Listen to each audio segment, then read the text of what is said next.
Tervist, minu nimi on Taavi Usta ja ma olen alustanud uue kanaliga nimega Valgus.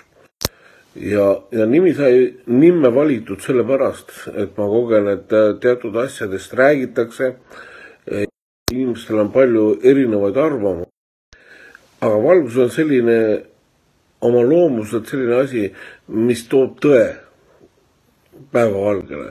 Et siis kui sul on tuba on korrast ära ja must, aga kui sul on seal pimedus ja hämar, sa ei pruugi aru saada, mis seal täpselt valesti on.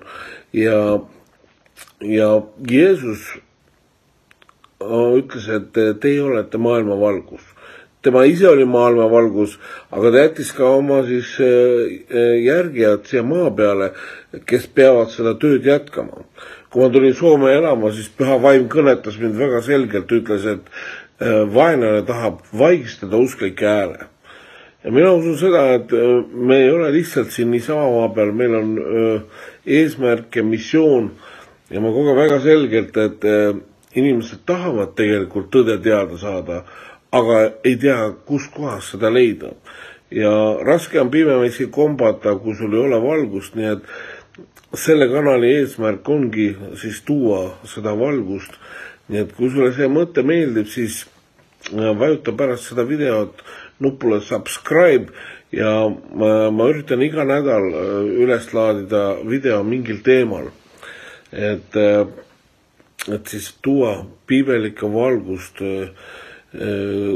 nendesse teemadesse. Jeesus ütles, mina olen tee, tõde ja elu.